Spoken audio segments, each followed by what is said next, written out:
Got a couple hours left to go tomorrow. Just dropping a leg in the middle right here and one over there in the middle just to take some spring out on that long span. Not that I'm worried about it, I want to be able to really hold some weight. So the idea is we would back or pull the RV in, and that lower deck is the same height as the step on the RV, so we'll be able to make like a little platform so you can just walk from the RV onto the deck. That's what Thomas wanted. That step is temporary. So I'm not sponsored by him, so don't even think that. All our wood is treated with Timbor, which is a boric salt. Kill anything, any kind of insect that want to land on it. The minute they touch it with their legs, they're dead. We do got some stains on our boards because they might not have been tarped properly a little bit. Got a little mildew on them. But I used them as they came off the pile. I'm not trying to have anyone have to sort it. Obviously, we used whatever came off the pile when it came off the pile.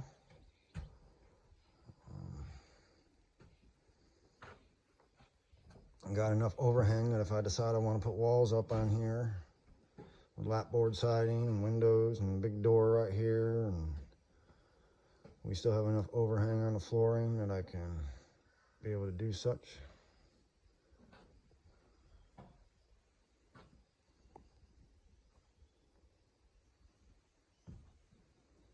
This stuff right here was at the bottom of the pile. I'll put a hard bleach on it and bleach it out.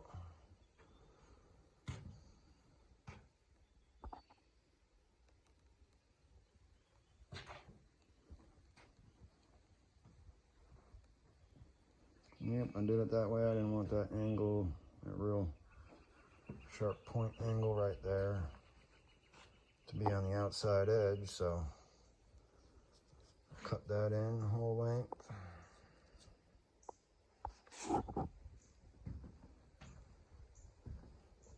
Never claimed I was a photographer, just a carpenter.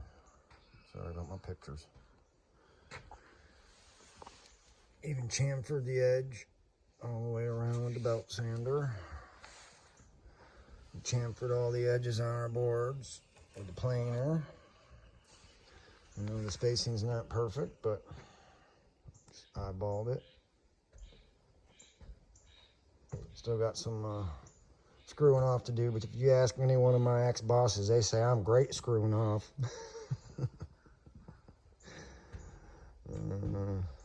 Still got my stairs to build at the little house.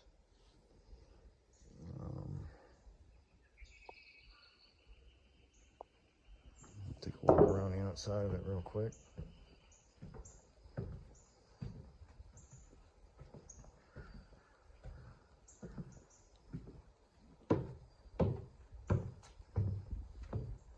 A lot of rain out here lately.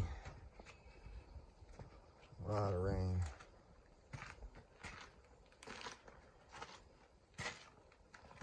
Yep, some of the boards had the curve of the log still on the bottom, so we picked the best sides. It won't matter none.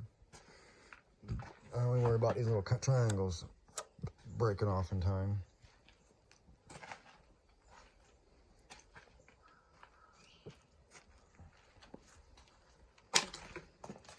Went and built a 5 by 7.5 lumber rack underneath there, dropped the legs down to the ground.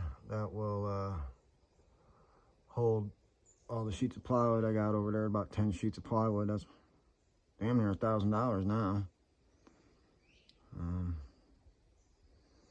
I'll build another lumber rack right in this area between these two, so I can slide a bunch of this unused lumber in there for future little projects, even if it's just building cool little birdhouses. Threw that thing together in about 20 minutes for the bluebirds. By the next day, we had bluebirds nesting in it. I got a male and a female making a nest in there right now. Yay, that makes me happy. This wasn't the easiest project because none of these columns are plumb. I think we had 3 columns out of 19 that actually were plumb and square with the building. So I'm going to take that steel rack right there that my sawmill was shipped on and pull it over to where that wagon is over there. The wagon. And I'm going to hang it off the bottom of the deck, put plywood on the bottom of it, put some PT legs down to the ground, and we'll use that for putting toolboxes and whatnot up on.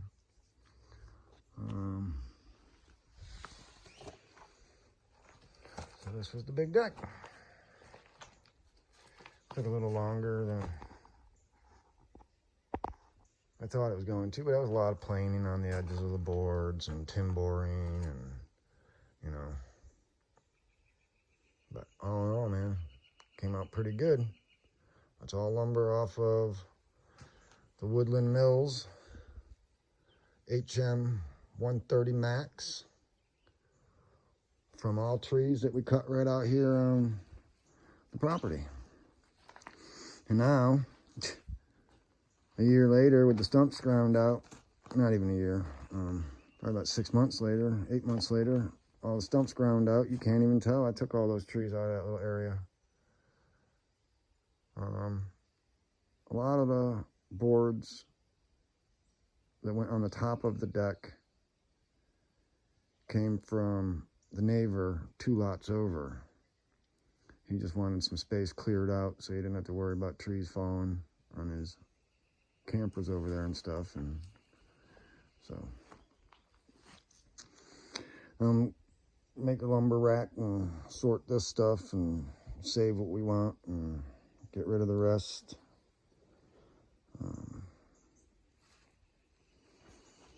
As you can see by where the rain is, the rain after, you know, we had a torrential downpour yesterday and it didn't even splash up on the green whatever, the green posts. So that thing will stay nice and dry. I don't feel I'm going to have an issue of water getting on it. Maybe during a hurricane or something like that. And this isn't, it's in hurricane country for sure.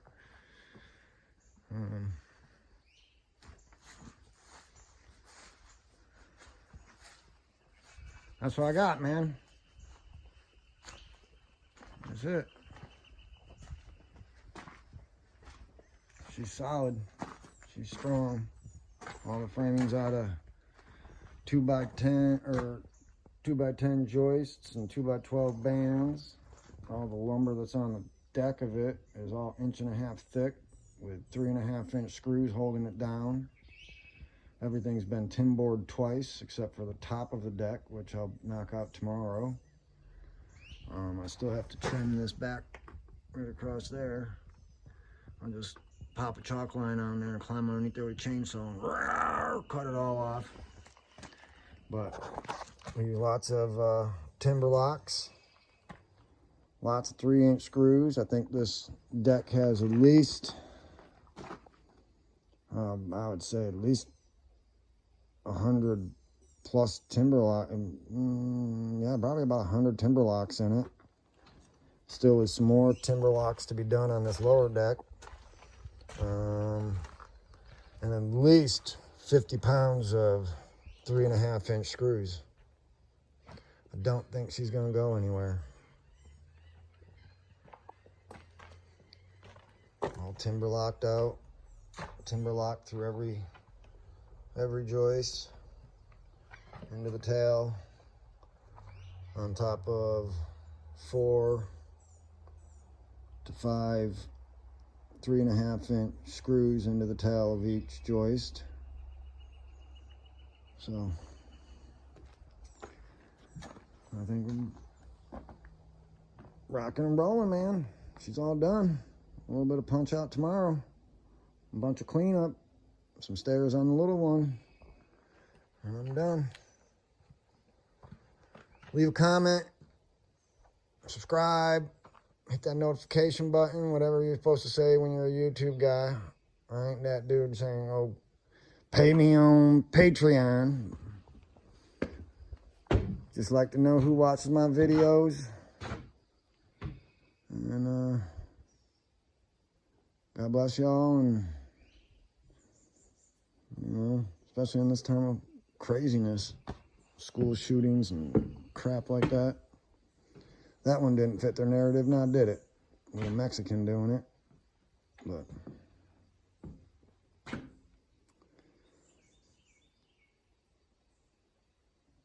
y'all have a good night.